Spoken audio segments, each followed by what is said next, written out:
We got people using drugs, Yeah. sleeping in the stairwell, Yeah. right next to that. Yeah, right next to that. It's a wild. 30 years ago, Scotland was known for drugs. So much so that Trainspotting, a movie about heroin-addicted friends, became one of the country's national films. Choose life, choose a job. Today, Scotland has transformed its image to one of tourism, mountains, and castles. Yet under the surface, much hasn't changed. For 7 years in a row, Scotland has had the highest overdose rate in all of Europe. We wanted to understand why, so we set off on a journey through Scotland's drug-ravaged cities and towns. On the way, we uncovered a mix of government policy, Claiming that the Somalians are selling the crack. Asylum seekers, not man. We can't even get basic necessities to live. The centre then provides clean equipment. economic decline, and culture. How big is drug culture here? Half the club's going to be on cocaine, probably. Everybody who was heroin addicts are now cocaine addicts. I've never seen so many syringes in one place. That together explain what's wrong in Scotland. So come with us to Glasgow and up the River Clyde, where we investigate the drug capital of Europe and encounter one wild character and shocking scene after another. What's your cooking pots here? Yeah. We started in Glasgow with Maddie, a Roca reader and nightclub manager, who introduced us to a unique aspect of the local drug culture, the Ned. So in England they call it chav, but we call it Ned. They're easily distinctable usually from their tracksuit. They're your kind of standard like lower class drug addict kind of like stereotype. If you're walking down the street and you see them, your natural instinct is to kind of try and avoid them. Because they're usually, they like fighting, like they find it fun. Maddie took us to his neighborhood on the east end of Glasgow to understand more about this. Would you say that this is kind of the standard of what you would find on the outskirts of Glasgow? In the East End of Glasgow, yeah, this is a very East End looking neighbourhood. But it's a nice looking place, it's like the architecture's nice. It's just very run down, there's not enough money in it. You can see the potholes on the ground, like nothing's really looked after. It's quite a dirty looking place, the council don't really come and clean up as much as they should. Like this community, it feels pretty gritty. And like if you had dropped this off here based on like the atmosphere, I'd probably more likely think I was almost like in Eastern Europe. So you're saying the light doesn't work, the walls are kind of like...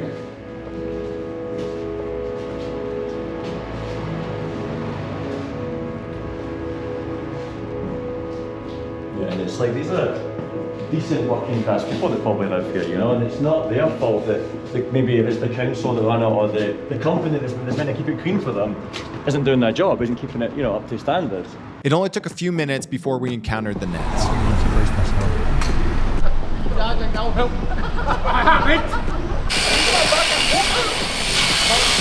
And I like the place, I like the people, but it's very, like, you get a lot of problems here if you don't keep your head down. Can I ask you one question? One question, which is... That's all you're getting, mate. That's a question. Is Glasgow getting better or is it getting How worse? cheeky is this? How cheeky is Glasgow? That's how cheeky. There you go. What are they doing? There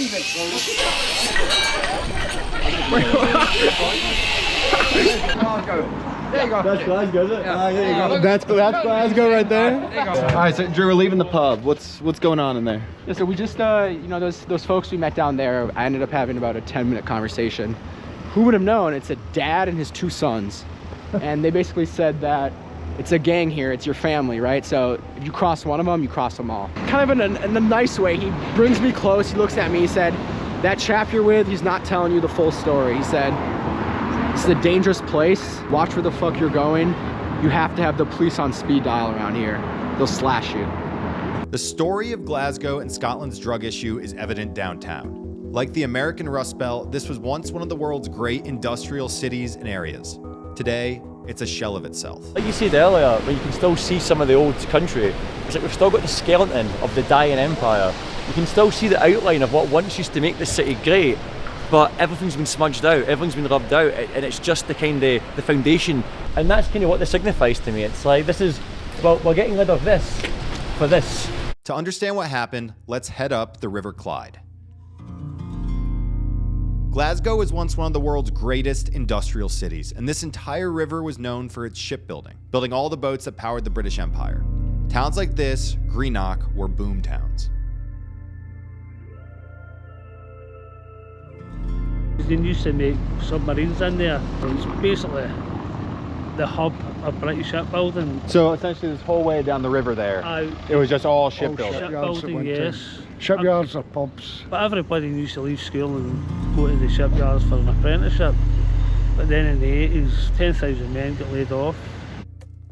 After the collapse of the British Empire and amid competition with countries like Japan, Scotland couldn't compete. After years of subsidies, Britain's government ran out of money and had to take an IMF bailout in 1976. In the 1980s, Prime Minister Margaret Thatcher, a Reagan-style conservative, let the industry die. Glasgow and these towns became some of the poorest in Britain as unemployment and drug abuse soared. Traveling up the River Clyde, we passed one decaying town after another. Can't afford to live anymore. By the time you pay your rent, your council tax, your electricity bills, gas bills, if you want to have TV, broadband, phones, then you've got to kind of pick what one you're paying each month.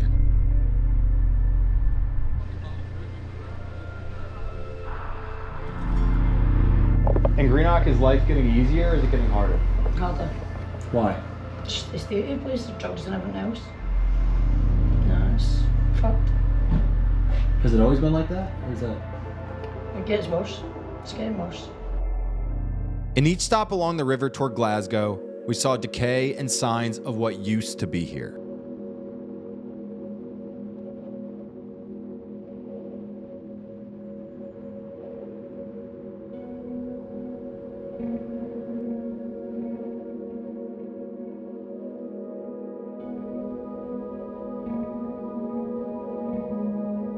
So this whole area here, Clune Park, became one of the great symbols of the downfall of this whole area. And just beginning a couple months ago, after years of discussing what to do with it, they began the process of demolishing it. But at one point, thousands and thousands of people lived here, working in the shipyards, and now it's just, I mean,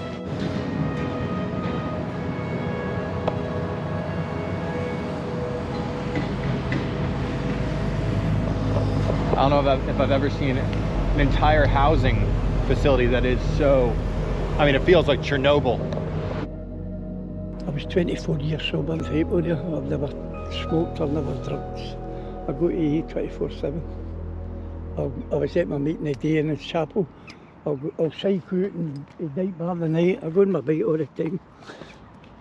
Well, I'm 68. I've got a body of maybe. Have you always lived in this, or how long you lived in this community? I've been down here 68 years.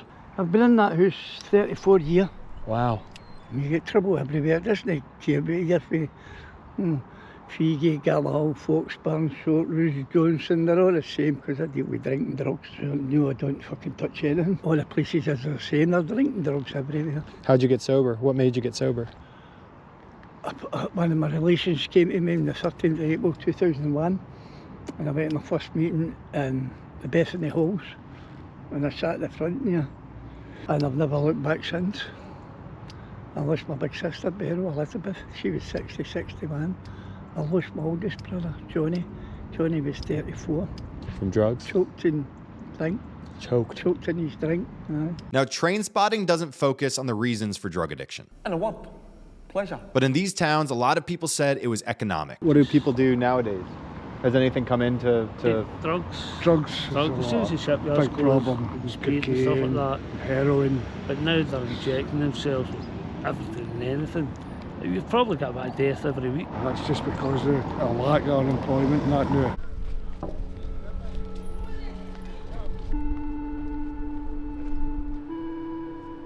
The industry has kind of died in Paisley now, and a lot of the shops have closed over the years, so it's a bit like a ghost town at the moment.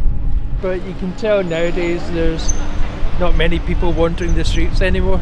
I don't have an optimistic view of the future, sadly. The juxtaposition between the decay and the beauty of these buildings here is incredible. I mean, here it's totally abandoned, and just over there you have this. It's night and day, depending on where you are. It's crazy. I mean, what they built years ago is gorgeous. A lot of what it is today, not so much. But you also have these new buildings here.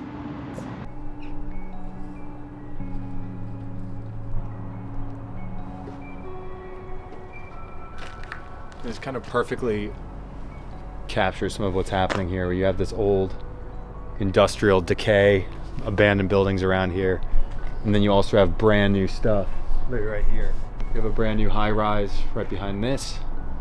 Over here across the river, you've got an abandoned bus stop right here. The industry is gone. And the question now is just if what replaces it can revive this part of the country or not. Today, some of these towns in Glasgow have started to come back, although instead of industrial blue-collar work, it's universities, tech, and white-collar jobs. For these people, Maddie says, a different drug is popular. How big is drug culture here?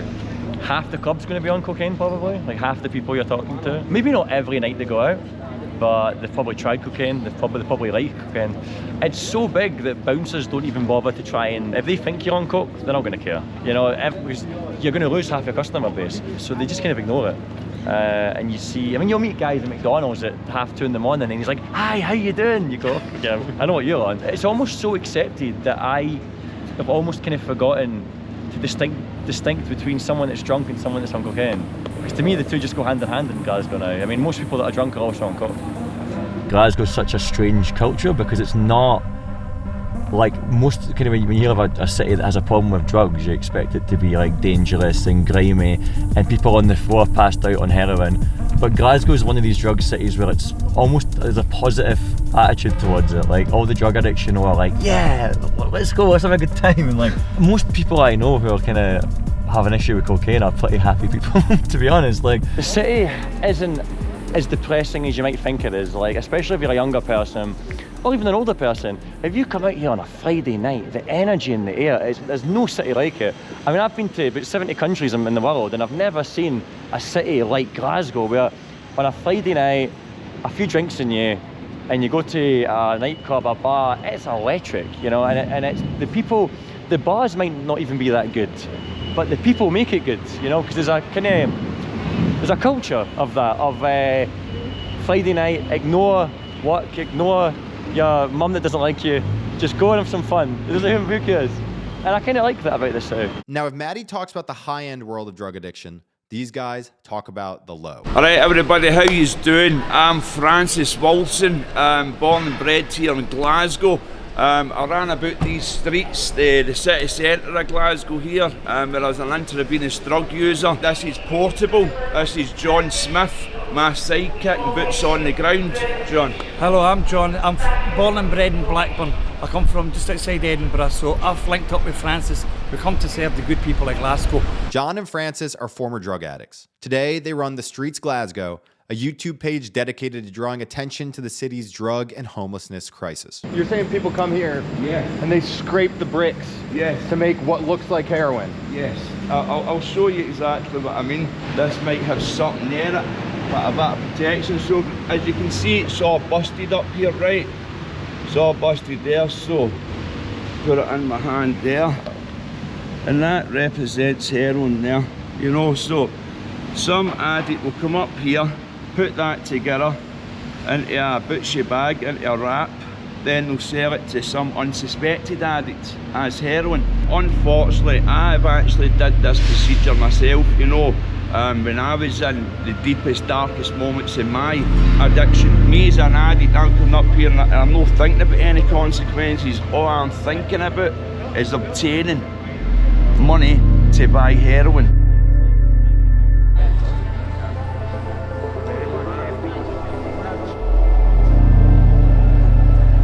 In the last 5 years especially, the epidemic of drug addiction in Glasgow has been extremely through the roof. Really? All my experience in Glasgow city centre, heroin and Valium, that was your main two.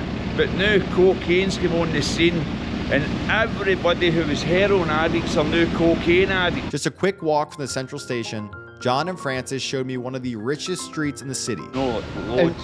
And just for the viewer, we've got the Armani, Ralph Lauren. I mean, this is not a... this is the money. So we got people using drugs, sleeping in the stairwell, right next to that. Yeah, right next to that. So, this is just one of the many car parks, man. And then, just a few minutes away, one of the most disturbing places I've ever seen.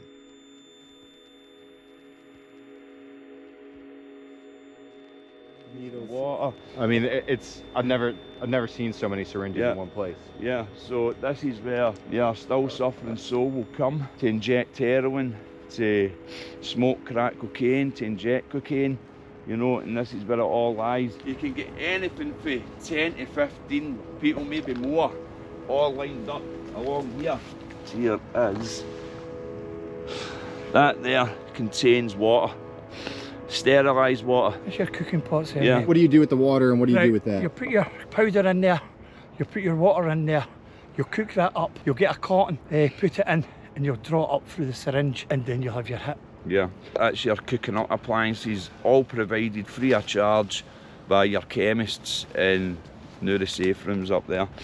So that's the things that they're supplying, that's the things that, you know, enable your drug addicts really, you know, because they know they can get all this stuff. I mean, the untold people that's been found dead here, lying for days, the suffering and the pain and the devastation of the brutality addiction, which Glasgow, Scotland as a whole does not focus on, you know. They're focusing on all these other needless things. Scotland's government has responded to its addiction crisis by creating safe rooms where people can get paraphernalia and take their drugs. Here every morning we've got food distribution happening from 9:30 to 10:15. So people who use drugs can come to the gate and be served hot coffee and snacks here in the morning as a breakfast. And then from 11 o'clock the actual center is open. So that's when people can come into use the drug consumption room. People come in here. The centre is run by a non-profit organisation with funding from the state. So people come in and the first thing they do, of course, welcome and say hello, is to empty all their needles and syringes and things that they have in the material. The centre then provides clean equipment. So then you get a ticket here. So this is the one for snorting, this is the one for okay, it's like a raffle ticket almost. It looks like a raffle ticket, exactly. And then it's like at the post office with numbers over there. It's not unusual for more than 100 people a day to use this service. So there are 6 spots here for injection, and they can be as quick or as slow as they want or need to be. But Francis and John are fierce critics of this and point out that it's really a business. And at the end of the day, so that's what your safe rooms are. No very safe at all. I call them enabling rooms. I get the idea, get addicts in off the street, you know, give them a safe place. But Max, as you can see here, we're 5 minutes away from these safe rooms. Now, people are still using here. Why is that, you know? So at the end of the day, we don't believe the safe rooms will work. We believe it will be a failing system, but at the end of the day, will we be told that? No, because at the end of the day, it's providing money.